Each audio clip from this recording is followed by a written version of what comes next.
김남국 더불어민주당 의원이 탈당을 했습니다. 진상조사와 당 징계를 동시에 피하려는 꼼수 탈당인 게 분명해 보입니다.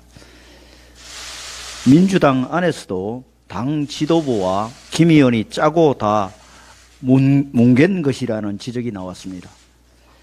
김남국 코인 게이트는 지금까지 드러난 여러 정황들만 봐도 국민 정서상 수인의 한계를 넘어도 한참 넘었습니다. 의원직 사퇴는 물론 수사를 통해 진상을 규명하고 법적 책임을 물어야 하는 사안입니다.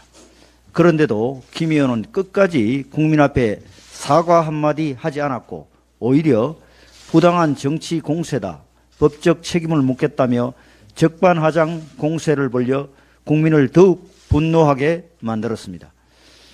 지난 정권 당시 많은 청년들이 마지막 희망으로 코인 투자에 나섰다가 허망하게 전 재산을 잃고 피눈물을 흘려야 했습니다. 그런데 김남국 의원은 어디서 족집게 정보를 얻었는지 수십억 원이 넘는 막대한 수익을 얻었습니다.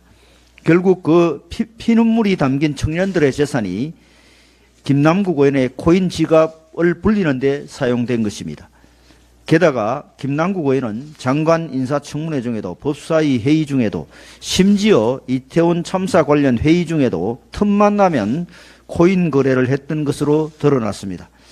일반 공무원이라도 근무 시간 중에 코인 거래를 했다면 중징계를 피할 수 없었을 것입니다. 그런데 훨씬 높은 도덕성을 요구받는 국회의원이라면 이것만으로도 국민 앞에 백배 사죄하고 스스로 사퇴하는 것이 올바른 선택일 것입니다.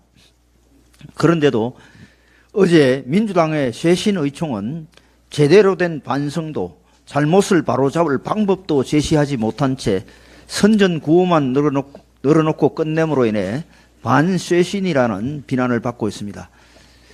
그동안 민주당이 자체 조사를 한다고 소리가 요란했지만 정작 김 의원으로부터 이용거래소, 전자지갑, 거래 코인, 거래 현황 등 핵심 자료 하나도 제대로 받지 않았다는 사실이 드러났습니다. 그래놓고 이제 와서 추가 조사를 하고 징계를 하겠다고 하는데 당사자가 거부하면 아무 조치도 할 수 없는 헛구에 불과합니다. 또 윤리규범과 윤리기구를 강화하겠다고 하는데 이미 드러난 비리들도 끊어내지 못하고 방탄에만 매진하면서 아무리 윤리 강화를 외친들 그 말을 믿을 국민은 없을 것입니다. 지금 국민들께서는 검찰이 철저하게 수사를 해서 관련 의혹을 모두 밝히고 법적 책임을 물으라는 요구를 하고 계십니다.